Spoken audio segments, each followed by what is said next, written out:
জিবরাইল আলাইহিস সালাম এই তুর পাহাড়ে আল্লাহর হাবিব সাল্লাল্লাহু আলাইহি ওয়াসাল্লামকে নামিয়ে বলেছিলেন যে এটা জাবাল মুসা, আপনার ভাই মুসার পাহাড়, আপনি এখানে 2 রাকাত নামাজ পড়েন, দোয়া করেন। আল্লাহর হাবিব সাল্লাল্লাহু আলাইহি ওয়াসাল্লাম এই তুর পাহাড়ে 2 রাকাত সালাত আদায় করেছিলেন এবং দোয়া করেছিলেন।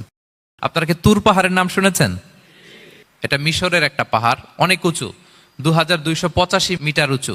ওইটার নিচে আছে মুকাদ্দাসে তুয়া, যেখানে মুসা আলাইহিস সালামকে আল্লাহ তাআলা জুতা খুলতে বলেছিলেন, ফাখলা না আলাইকা ইন্নাকা বিল ওয়াদিল মুকাদ্দাসে তুয়া, হে মুসা তুমি পবিত্র উপত্যকায় এসেছো, জুতা খুলো। এখানেই আল্লাহ তাআলা মুসা আলাইহিস সালামকে তাওরাত দিয়েছিলেন, মেজর একটা আসমানি কিতাব দিয়েছিলেন, এবং সরাসরি মুসা আলাইহিস সালাম এই পাহাড়ের চূড়ায় বসে আল্লাহ তাআলার সাথে কথা বলতেন। ওয়া কাল্লামাল্লাহু মুসা তাকলিমা, উনি সরাসরি কথা বলতেন, এটা ওনার একটা স্পেশাল বৈশিষ্ট্য ছিল, ক্যারেক্টারিস্টিক্স। এবং আল্লাহ তাআলা নূরের তাজাল্লি দিয়ে এই পাহাড়কে একবার জ্বালিয়ে দিয়েছিলেন।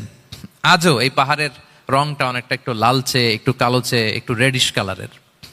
এবং মুসা আলাইহিস সালাম এই নূরের তাজাল্লির ঝলকে তিনি বেহুশ হয়ে গিয়েছিলেন এই পাহাড়ের উপরে।